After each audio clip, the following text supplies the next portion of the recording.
So a few weeks ago, I installed a new AGM battery in Tahiti.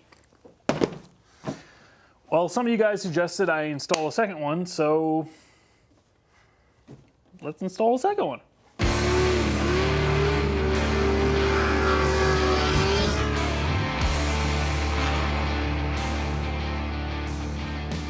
So a few weeks ago, we installed a new battery in Tahiti. I got rid of the old Walmart lead acid battery and installed a die-hard platinum AGM. Now, I did a little test at the time. I put the new battery in, I let the dash cam roll in parking mode for a little bit, and I found out that with the AGM, the battery lasted about a day and a half more over the old lead acid before the voltage got too low and the dash cam would kick out of parking mode. Now on that video, quite a few of you commented you wanted to see me do a dual battery mod on this thing, and I figured, you know, it's pretty cheap, it's pretty easy.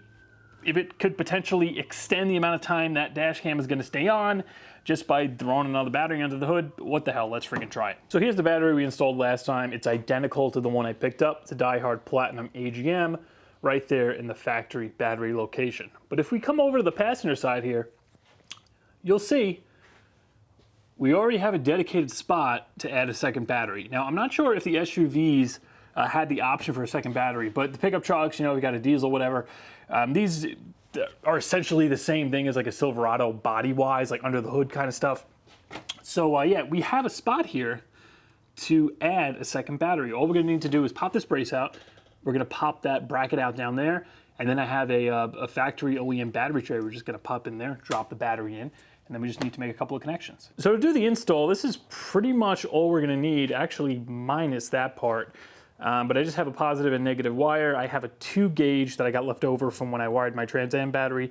I have like a 0 gauge negative I'm gonna use just because it's a little heavy, but that's all I have on hand. And then I have 2 new battery trays. Now this one right here is the factory tray for the driver's side battery. When I installed the new battery last time, a lot of you guys said that was a little crusty, rusty, and it should get replaced. So I got a new one to pop in to replace that. And then here is the passenger side tray. And as you can see, it's this exact same shape as the plate or the bracket that's currently in there. And it is gonna utilize all these existing bolts. So we don't have to get any new hardware. It's just gonna be zip that out, zip the new one in. And as always, I'm gonna put this stuff down in the description, but just keep in mind, the hold down doesn't come with the tray. That bolt I found in my stash and it ended up fitting. The wedge you have to get separately. It doesn't actually come with the tray itself.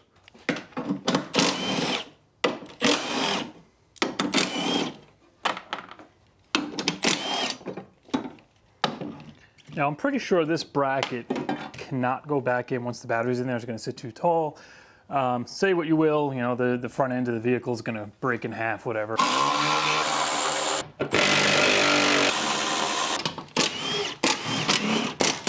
So we got 4 13 millimeter nuts securing into the firewall there.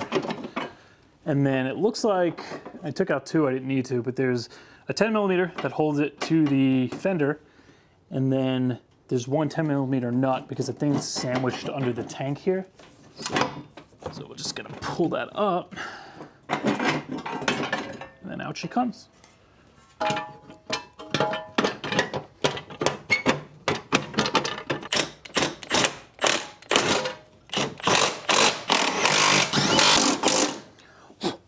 All right, just like that, it's in. The 13s, there's 4 of them. They go right against the firewall there.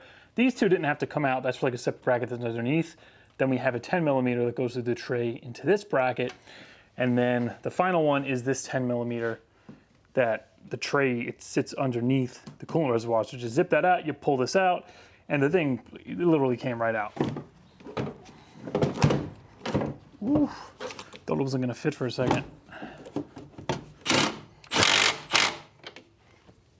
Bam, second battery.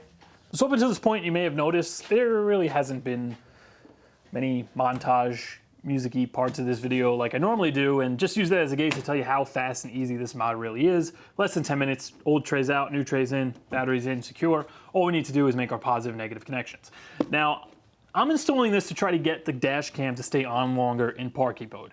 But if that's your main goal, I wouldn't recommend this mod. Main reason I'm doing is because you guys wanted to see it, and it's not going to hurt to have a freaking second battery. We're going to add capacity to the system overall. We're going to be able to run accessories with the key off, the engine not running longer before, you know, we could potentially drain the battery. Now, for the dash cam situation, ideally you would want to just get like a lithium-ion battery, put it somewhere in the interior under the seat, and you could run that just straight to the dash cam. Somewhere in line, hook it up to the main system so the alternator is going to recharge them when the engine's running, and that's going to keep your dash cam on a lot longer. But once again, this is simple, easy, you want to see it, so let's just, for laughs, see how much longer this is actually going to keep the dash cam on. Now, to make our connections, I'm going to just be simply wiring this on parallel. So we're going to connect positive to positive, negative to negative. Everything's going to stay at 12 volts. It's just going to add capacity to the system battery-wise. Now, a lot of guys do hook this up with an isolator. So what that's going to do is isolate this second battery from the rest of the vehicle. So what's going to happen is when you turn the key on, that isolator is going to close. It's going to make a connection between the battery and the alternator, the other battery, and it's going to allow the battery to charge. Now, when you turn the vehicle off, that isolator is going to open up and it's going to disconnect the battery and keep it from going dead. So this is great if your main battery, you leave something on, or the main battery goes bad and it goes dead. When you come in and turn the key on, it's going to connect this battery, and you can essentially jumpstart yourself, which is freaking pretty cool. But for me, I'm trying to get the dash cam to run longer. That's not going to work because I need this thing to be connected 24/7, even when the vehicle's off. So to make my connections here, I'm just going to use some leftover studs that I have from the Trans Am. So I'm just going to use them. So I think the easiest way to do this is going to be just to take this 2-gauge wire. This looks like it's about the same size as the factory battery cable. It might be a little bit thicker. And I'm just going to do this. I'll loom this up so it looks nice and, you know, doesn't just look like a red wire going across the engine bay. But that's positive. We'll run it over to the fuse box, and I'm just going to tie it right into, I guess, the main fuse box lug. That should make a good connection there. And then the negative, I'm going to probably just use one of these 13mm bolts down here, one of the studs for the tray. They're pretty girthy. I'll just run a negative straight from here down to there, less wiring, less mess, and that should pretty much be it.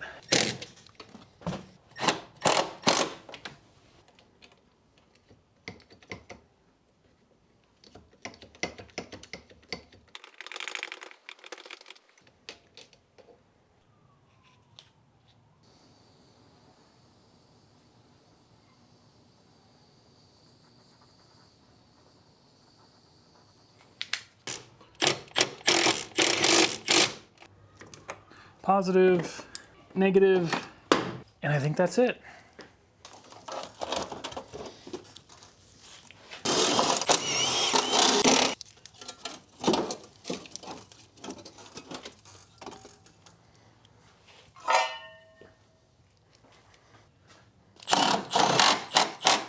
And something to know, if you are planning on doing this mod and you're not going to use an isolator like I'm not, you want to make sure you use 2 of the same batteries. Now, they're not only the exact same battery, they were actually made within a month of each other. The date code on the old one is May.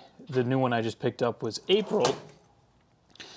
And the reason for this, from the little research I did, apparently if you don't use an isolator and these are just constantly connected and the vehicle's off, you know, it's just sitting, they're gonna actually drain each other. So say this one's like 800 CCA, the other one's 700, that difference in CCA apparently is gonna cause an issue.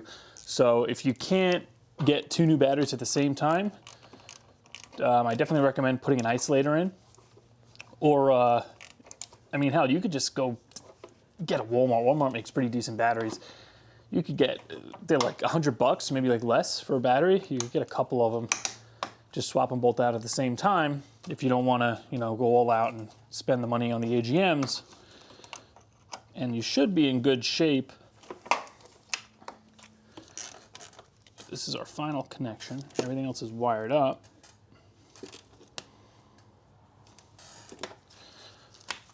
So let's crank it up.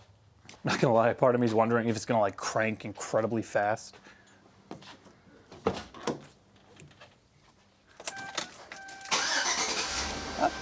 Well, definitely cranked faster than it normally does. So I'm just gonna come here and probe both batteries to make sure they're They both have charging voltage.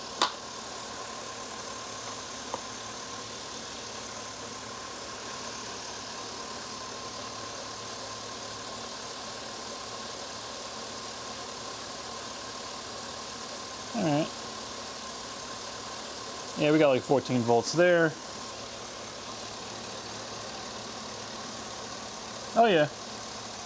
All right, so with the install complete, you can see I just took the ground, I ran it right off the battery post to one of those 13 millimeters on the firewall. That actually worked out really well. For the positive, I did loom it up, and I just ran it across the firewall there. I secured it in 2 spots, and then I just have it curving down, and I connected it to the main lug here, where the alternator wire connects and then the main battery wire connects into, and then from there that goes down to the starter. So I have that new battery wire just coming in through the side there, and I notched it out so the door closes, and I ended up moving the fan wires because my main power for the fans, I have them coming out the bottom there, and that looks a hell of a lot neater. I had to put a zip tie on it because the door clips here, they're so worn away, they're broken off. Now I did opt to not use a fuse or a circuit breaker on this battery, just because the main battery doesn't use one.